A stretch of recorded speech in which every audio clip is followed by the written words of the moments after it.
Bapa kami yang di surga, Bapa yang mengasihi kami, Allah Abraham, Ishak dan Yakub, Allah yang kami sembah saat ini. Kami datang kepada Engkau di dalam nama Tuhan Yesus yang menyelamatkan kami. Sebentar Tuhan, kami ingin mendengarkan firman-Mu.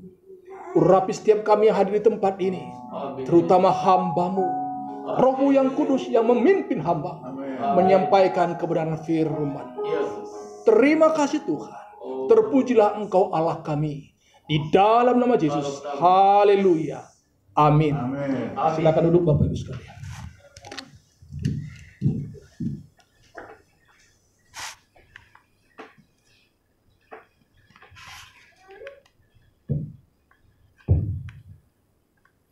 Shalom Bapak Ibu sekalian. Shalom. Ya, kita bertemu kembali di tempat ini. Saya akan menyampaikan firman Tuhan yang diambil dari Efesus 5 ayat 15 sampai 17. Sebelum kita sampai kepada firman ini, saya ingin menyampaikan beberapa hal tentang apa yang boleh kita hayati, kita maknai dari hari kenaikan Tuhan Yesus yang baru-baru saja kita boleh rayakan. Firman Tuhan berkata di dalam Kisah Para Rasul 1 ayat 11, ya, bahwa Yesus terangkat ke surga dan akan datang kembali seperti dia terangkat ke surga. Seperti itulah yang boleh saya kutip. Ini kebenaran. Apa yang boleh kita lihat dari kebenaran firman Tuhan ini? Bahwa yang pertama, surga itu ada. Ya. Kalau firman Tuhan ini berkata surga, Yesus naik ke surga, itu adalah kebenaran. Dan bahwa Yesus akan datang kembali seperti dia terangkat akan turun dari surga. Nah, dua hal ini yang akan membawa kita kepada firman yang saya akan bagikan. Kalaulah surga itu ada, kalaulah Tuhan Yesus itu akan datang kembali, bagaimana kita memaknainya? Ya, kalau ada pertanyaan bagi kita, kalau tadi kita percaya, orang Kristen harus percaya bahwa surga itu ada, karena itu dikatakan firman Tuhan. Berarti ada neraka, ya kan? Karena kekekalan itu ada dalam hidup, dalam kekekalan bersama Tuhan di sorga, ada binasa kekal di dalam neraka. Saya tanya untuk kita, siapakah yang ingin masuk neraka? Adakah? Siapakah yang ingin masuk surga? Angkat tangan. Amin. Orang percaya ingin masuk surga, tapi tidak ingin masuk neraka. Pertanyaannya adalah bagaimana kita boleh masuk ke surga itu? Yesus naik ke surga, di dalam firman Tuhan dikatakan, aku pergi ke rumah Bapa menyediakan tempat bagimu. Bagaimana kita boleh sampai ke surga? Ikutlah aku, kata Tuhan. Ikutlah, akulah jalan dan kebenaran dan hidup. Artinya kita harus mengikuti jalannya Tuhan, baru kita boleh sampai kepada surga. Nah, ini sering sekali kita dengar. Tapi bagaimana kita memaknainya? Nah, tentu tidak sembarangan juga boleh masuk ke surga. Harus ikut jalannya Tuhan. Ikut jalannya Yesus. Perhatikanlah bagaimana kita lihat hari-hari ini. Dunia semakin menawarkan berbagai macam kemudahan, fasilitas, kesenangan. Tetapi Yesus mengatakan kepada kita, sangkal diri. Nah, kita mau belajar bagaimana kita boleh masuk ke dalam kekekalan itu. Nah, maka kita belajar dari Efesus 5 ayat yang ke-15 sampai 17, saya bacakan untuk kita.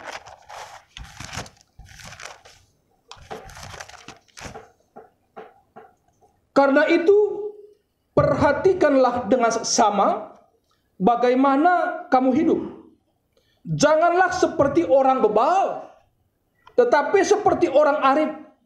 Dan pergunakanlah waktu yang ada, karena hari-hari ini adalah jahat. Sebab itu janganlah kamu bodoh, tetapi usahakanlah supaya kamu mengerti kehendak Tuhan. Karena itu,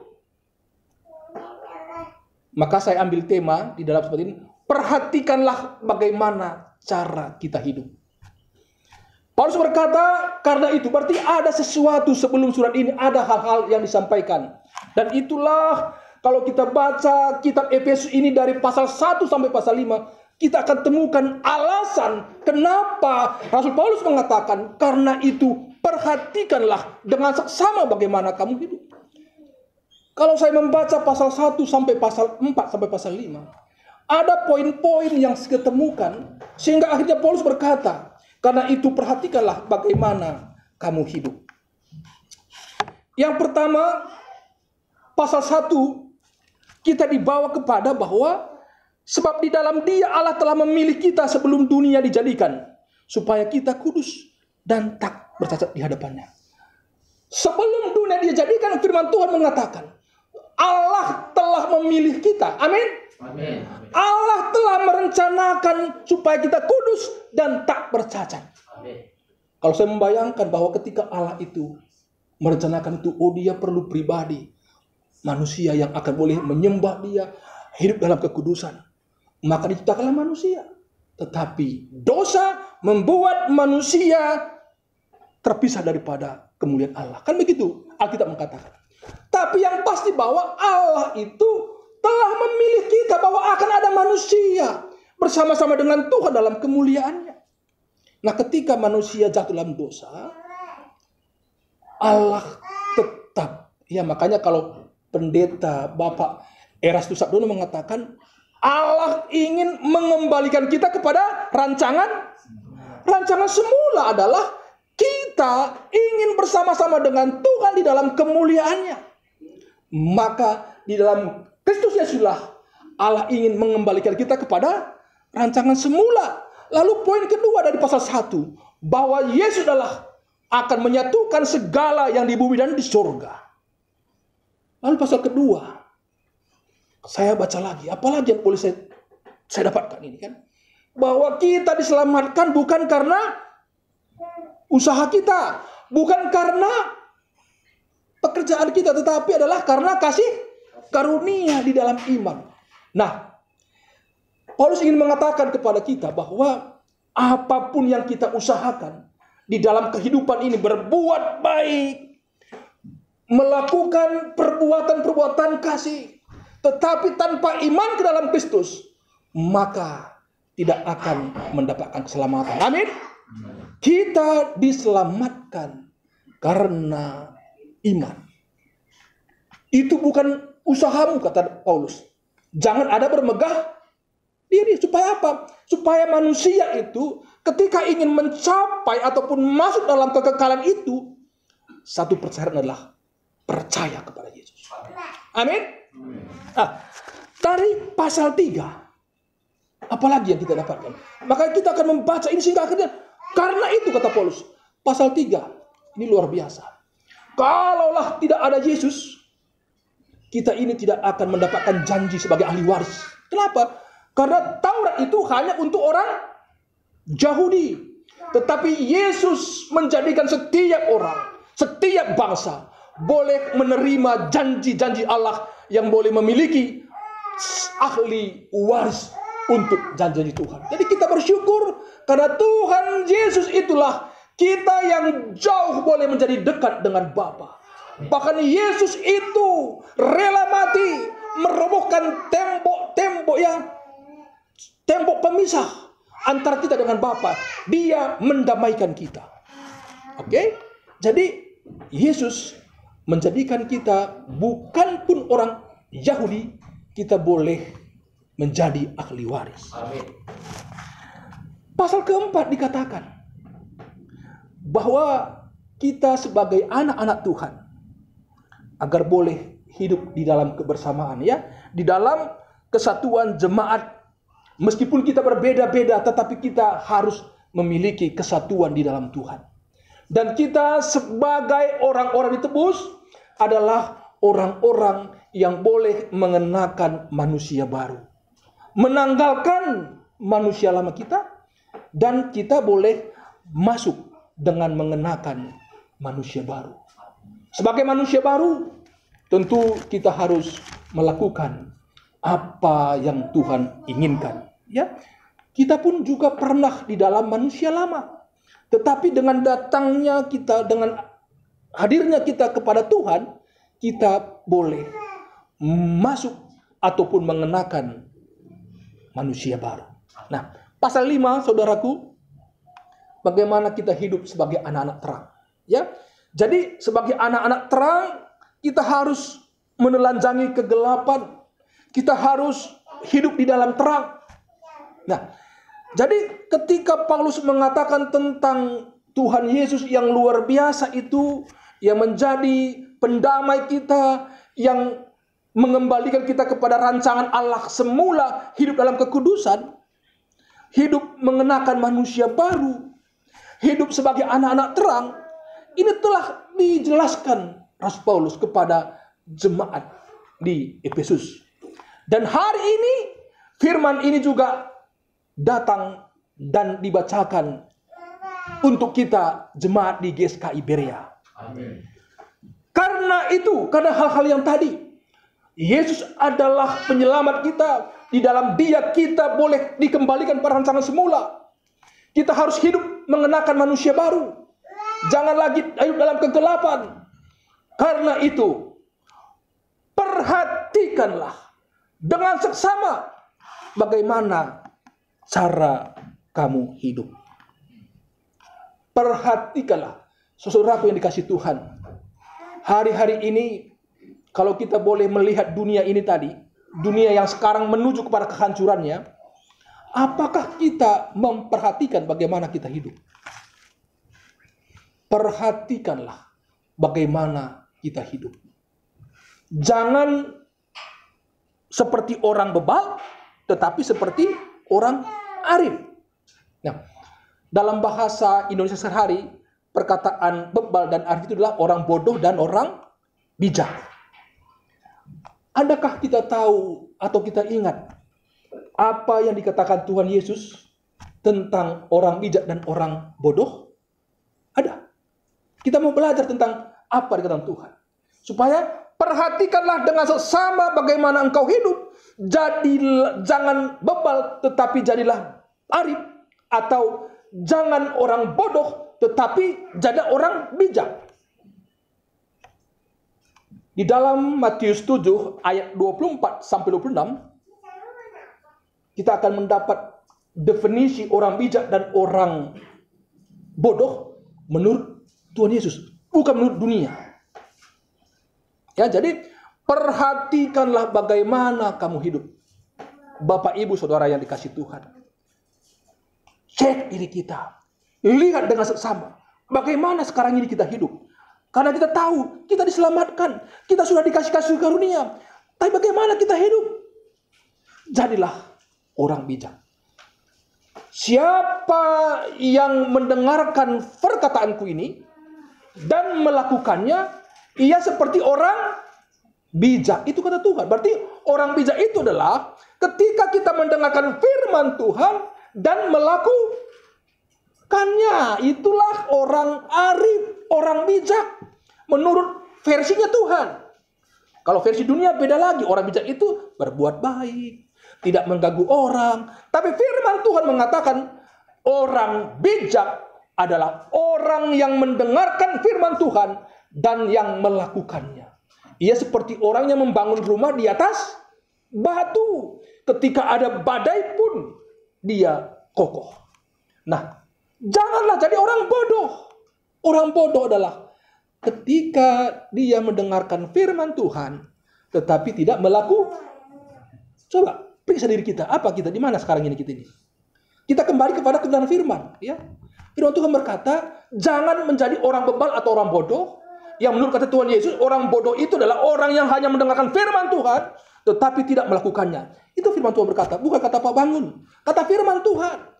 Periksa diri kita hari-hari ini. Jadi orang bijak. Dengar firman, lakukan firman. Perhatikanlah bagaimana kita hidup. Kemudian pergunakanlah waktu dan pergunakanlah waktu yang ada, karena hari-hari adalah jahat. Pergunakanlah, ya, bagaimana kita menggunakan waktu kita hari-hari ini. Kembali kepada tema kita, periksa bagaimana engkau hidup. Perhatikan bagaimana kita menggunakan waktu kita. Waktu kita itu bayarkan kemana? Lebih besar waktu kita kepada bagian dunia atau kepada porsinya Tuhan? Ya, kalau kita lihat saudara kita sebelah, mereka punya waktu 5. Ya, kita kan tahu mereka tuh taat. Orang Kristen, karena waktunya itu kapanpun bisa, dimanapun bisa, akhirnya tidak melakukannya. Bijaklah menggunakan waktu. Ya, pergunakanlah waktu. Adakah kita hari-hari ini membangun mezbah untuk Tuhan, baik secara pribadi maupun secara bersama-sama dengan keluarga? Coba kembali kepada tema. Perhatikanlah bagaimana kamu hidup. Ini firman Tuhan. Adakah kita sudah menyediakan waktu untuk Tuhan? Prime time with God. Waktu khusus untuk Tuhan. Jangan oleh karena tidak ada batasan aturan yang baku, akhirnya nanti sajalah. Nanti berdoa kapanpun bisa. Yang membawa kita kepada sebuah cara hidup yang seenaknya saja. Perhatikanlah waktu kita. Pergunakan waktu yang ada. Bapak Ibu yang dikasih Tuhan. Periksa hidup kita. Lihatlah bagaimana kita hidup sekarang ini. Kalau kita menghayati ada Tuhan bagi kita. Apakah kita sudah menghormati Dia? Meluangkan waktu untuk Tuhan? Karena bagaimanapun juga. Yang tadi kita sepakat ada kebenaran firman. Ada sorga. Ada kekekalan itu. Layak nggak kita masuk? Kalau kita mengatakan mencintai Tuhan. Tapi tidak memiliki waktu untuk Dia. Seperti pernah saya sebutkan di dalam khotbah saya di sini. Mencintai itu ada waktu. Pergunakan waktu yang ada. Allah kita, Allah yang memiliki perencanaan waktu. Bagaimana Dia menciptakan dunia ini dengan teratur. Ada rencana hari pertama apa, hari kedua apa, sampai kepada hari ke-7. Semua sempurna. Artinya kita pun anak-anak Tuhan harus belajar untuk menggunakan waktu. Nah, ini firman ini disampaikan bukan hanya kepada Bapak Ibu sekalian, kepada saya juga. Saya belajar mengelola waktu yang ada. Ya, jadi bagaimana kita memperhatikan hidup kita? Kita menggunakan waktu. Lalu janganlah, ya karena hari-hari ini adalah jahat. Kalau kita tidak bisa mengelola waktu dengan baik, pikirkanlah, pasti itu membawa kepada kita kejahatan. Misalnya, harusnya tadi kita melakukan saat teduh, kita asik nonton TV, lalu kita melihat hal-hal yang tidak pantas misalnya, cenderung dosa. Segala sesuatu yang tidak berkenan pada Tuhan itu adalah dosa. Makanya kita menggunakan waktu supaya hari-hari ini yang kita boleh lalui itu jangan membawa kita kepada jerat dosa, tetapi boleh membawa kita kepada hadirat Tuhan. Bagaimana kita bekerja? Kan itu bekerja. Apapun yang kita lakukan. Dan Tuhan berkata, baik engkau makan, baik engkau minum, atau apapun yang kamu lakukan. Lakukanlah itu Tuhan. Artinya di dalam pekerjaan kita boleh menjadi pekerja yang baik. Di dalam pelayanan kita menjadi pelayan yang baik untuk Tuhan. Pergunakanlah waktu yang ada. Pergunakan waktu yang ada, bisa juga diartikan pergunakanlah kesempatan yang ada. Ya, saya selalu bersyukur pada Tuhan. Tuhan, terima kasih untuk kesempatan ini. Kalau aku masih ada di bumi ini, aku tahu Tuhan, Engkau memberikan aku kesempatan untuk memperbaiki diriku. Kita harus percaya. Kesempatan yang diberikan Tuhan itu sangat berharga. Ya. Kalau kita lihat hidup kita sebentar ke belakang, bagaimana kita dulu hidup di dalam keduniawian kita, hidup di dalam dosa-dosa kita. Kalau kita masih ada sampai hari ini, percayalah itu karena kesabaran Tuhan. Kalau Tuhan mengasihi kita, Dia memberikan kesempatan bagi kita untuk boleh berubah, saudaraku. Ya, kalau dulu kita mungkin hidup kita, ya seperti tadi kata Paulus tadi, dulu mungkin kita hidup dalam kegelapan. Hari ini kita diingatkan, pergunakanlah kesempatan yang Tuhan berikan. Jangan nanti kesempatan itu hilang, kita menangis berdarah-darah pun tidak bisa lagi. Pergunakanlah waktu yang ada. Pergunakanlah kesempatan yang ada. Ya. Dalam kitab 2 Petrus pasal 3 dikatakan, anggaplah kesabaran Tuhan itu kesempatan untuk beroleh selamat. Nah ini, Allah kita itu sabar. Dia ingin supaya semua manusia selamat. Itu kata 2 Petrus pasal 3. Ada orang berkata, kapan Tuhan datang? Kapan akhir zaman datang?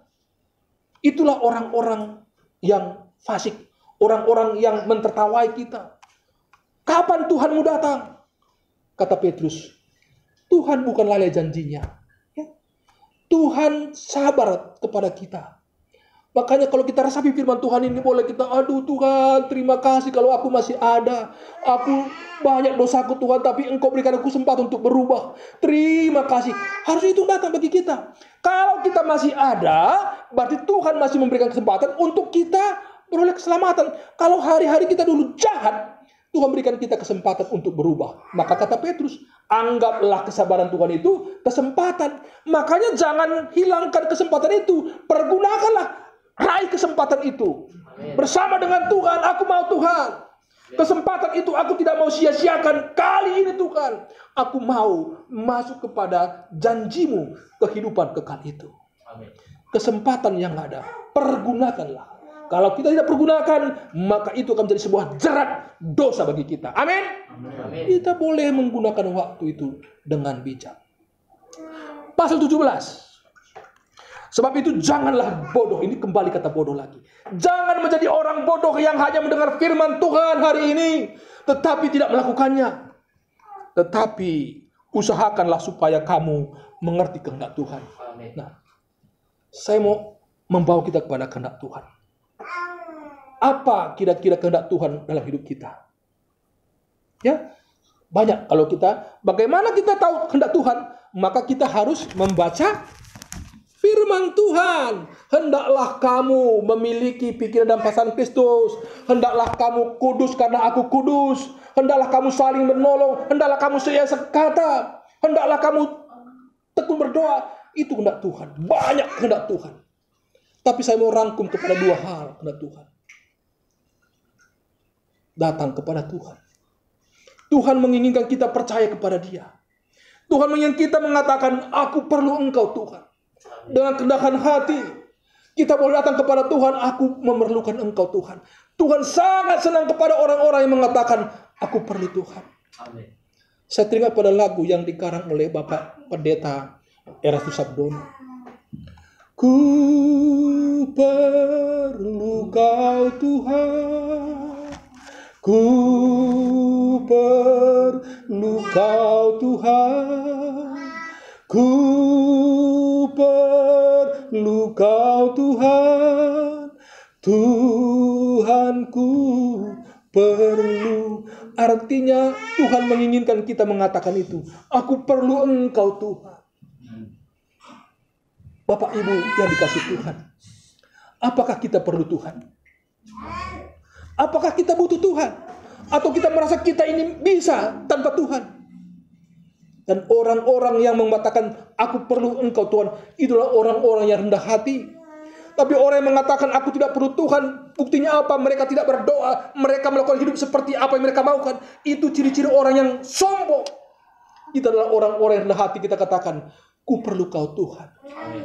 Kita nyanyikan sebentar. Ku perlu Kau Tuhan, Ku perlu Kau Tuhan, ku perlu Kau Tuhan, Tuhanku perlu dengar doaku, dengar doaku,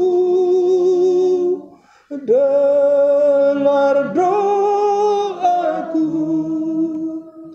Janganlah Tuhan lalui, berilah berkat-Mu. Mari kita menjadikan diri kita orang-orang yang memerlukan Tuhan. Menjadi orang-orang yang rendah hati, bahwa tanpa Tuhan kita tidak bisa melakukan apa-apa. Jadi mengerti kehendak Tuhan. Tuhan merindukan kita datang bersujud, datang menyembah, datang memuliakan Dia. Hal yang kedua, bagaimana kita mengerti kehendak Tuhan? Apa kehendak Tuhan bagi kita? Jadikan Tuhan satu-satunya kebahagiaan kita. Amin. Jadikan Tuhan satu-satunya harta milik kita. Mungkin kedengaran agak sedikit lebay, kata Bapak Pendeta Eras itu. Lebay sekali. Tapi ini kebenaran. Kalau kita menaruh bahagia kita kepada hal-hal dunia dari Tuhan, saya katakan, saya pastikan siap-siap kecewa. Maka ketika saya mendengarkan khotbah Pak Eras, Pak Pendeta, apakah Bapak bahagia bersama istri Bapak? Coba bayangkan. Kita boleh lihat juga. Kalau kita meletakkan bahagia kita kepada istri kita ataupun harta kita, Pak Pendeta bilang apa? Kalau saya letakkan dalam istri saya, kebahagiaan saya tidak akan bahagia. Tapi kebahagiaanku adalah bersama dengan Tuhan. Kalau kita mengatakan kebahagiaanku adalah Tuhan, maka kita juga boleh menjadikan orang-orang di sekitar kita adalah menjadi bahagia kita. Bukan lagi menjadi beban kita. Amin. Nah, jadikan Tuhan menjadi kebahagiaan kita. Ya. Jadikan Tuhan satu-satunya orang atau pribadi yang sangat kita cintai, yang sangat kita kasihi. Allah kita Allah pecemburu. Amin. Dia tidak ingin nomor duakan. Hal-hal ini kadang-kadang bagi manusia enggak terlalu dalam artinya. Bagi kita hari ini, kalau kita mau menjadikan Tuhan sebagai kebahagiaan kita, kita harus lebih mencintai Tuhan daripada apapun juga. Ini perjuangan orang-orang percaya. Sebagai suami istri, kalau Anda menjadikan istri Anda menjadi kebahagiaan ataupun pusat perhatian, lebih mengasihi istri daripada Tuhan, lebih mengasihi suami daripada Tuhan, lebih mengasihi anak-anak daripada Tuhan, lebih mengasihi dunia daripada Tuhan. Apa kata firman Tuhan? Maka engkau tidak layak menjadi muridku. Padahal pertama tadi kita ingin mengikuti jalan Yesus untuk boleh masuk kepada rumah Bapa. Tapi kata firman Tuhan, kalau engkau lebih mengasihi orang tuamu, lebih mengasihi anak-anakmu, saudaramu, tidak layak menjadi murid Tuhan. Artinya kalau tidak menjadi murid Tuhan, tidak layak masuk kepada kekekalan. Mari kita camkan ini. Kalau kita menaruh sesuatu di luar Tuhan menjadi pusat hidup kita, kita tidak layak. Lalu apa artinya Kristen? Kenapa kita mau menjadi Kristen? Karena kita mau mendapatkan janji Tuhan. Mau masuk dalam kerajaan surga itu. Kalau orang Kristen tidak mau masuk kepada kerajaan surga, tidak usah menjadi orang Kristen. Makanya kata Bapak Pendeta kita, Bapak Pak Eras itu mengatakan, setiap orang tidak ingin masuk neraka, tetapi ingin masuk surga, tetapi tidak merindukan surga. Orang yang merindukan surga lah yang akan memperkarakan itulah hidupnya. Jadi kalau kita tidak ingin masuk neraka, pikirkanlah kekekalan itu. Dan firman Tuhan mengatakan, kita harus menjadikan Tuhan sebagai satu-satunya harta milik kita. Amin. Kalau kita menjadikan yang lain, bahkan di dalam Lukas dikatakan, Kita harus melepaskan segala apa yang kita miliki untuk boleh mengikut Tuhan. Saya mau katakan sebuah perenungan saya. Kalau saya makin mencintai Tuhan, catat baik-baik. Kalau saya makin mencintai Tuhan, saya pasti makin mencintai istri saya. Pasti itu. Kalau saya mencintai Tuhan, saya akan menjadi jemaat yang luar biasa. Kalau saya mencintai Tuhan, saya akan menjadi karyawan yang luar biasa. Kenapa? Karena Tuhan pasti mengajari kita, hai anakku, sebagai suami, kasihilah istrimu. Hai engkau bekerjalah sepatutnya. Bekerjalah menurut aturan yang ada. Pasti itu. Kalau kita menjadikan Tuhan sebagai satu-satunya kebahagiaan kita, maka hidup kita pasti penuh dengan damai sejahtera, penuh dengan bahagia, meskipun banyak pergumulan. Ya, hari-hari ini siapa yang tidak bergumul, saudaraku? Saya bergumul. Banyak pergumulan saya. Tapi saya boleh melihat Tuhan. Tolong aku Tuhan. Aku selalu berusaha tersenyum di dalam aku menghadapi pergumulan. Kadang-kadang dalam pendarahan aku ada tagihan banyak dari perusahaan kan. Kalau dulu agak sedikit langsung aku sedikit cemberut. Oh, Tuhan tolong aku Tuhan. Aku percaya itu, makanya aku semakin semangat. Aku semakin percaya firman Tuhan. Jadi kalau kita mau mengikuti Tuhan Yesus, kembali kita kepada tema kita. Perhatikanlah bagaimana kamu hidup. Perhatikan dengan seksama. Kalau dengan seksama itu berarti kalau di dalam pelajaran itu pakai mikroskop, kita perhatikan dengan teliti itu, supaya ketemu apa yang perlu kita kerjakan. Pakai kata pembesar supaya kelihatan apa yang kita lakukan, apa yang harus kita hindarkan. Perhatikan dengan seksama. Itu tema kita hari ini. Saya berharap kita semua boleh diberkati dengan tema ini, firman Tuhan ini. Ketika kita mengatakan aku mau masuk dalam rumah Bapa yang dijanjikan Tuhan itu, maka kita juga harus mengikuti cara Tuhan. Dan kita memperhatikan hidup kita. Jangan sembrono hidup ini. Berubahlah, kata Paulus kepada jemaat di Roma. Kita harus berubah. Kalau orang Kristen itu tidak merindukan kekekalan, saya katakan tidak perlu jadi Kristen. Ngapain kita capek-capek ke Kristen ini? Dengarkan kok, kalau kadang-kadang kita ditegor, mending jadi manusia-manusia bebas. Tapi kalau kita ingin memasuki kepada kekekalan itu, jadilah orang arif, orang bijaksana. Dengar firman, lakukan firman. Itu perjuangan kita. Tidak mudah. Tidak mudah berarti bukan tidak bisa. Ada perjuangan kita. Kalau kita rindu untuk pulang ke rumah Bapa di dalam kekekalan kita, mari kita kosongkan diri kita. Mari kita boleh menikmati suasana surgawi hidup kita. Kita jadikan Tuhan satu-satunya kebahagiaan kita. Amin.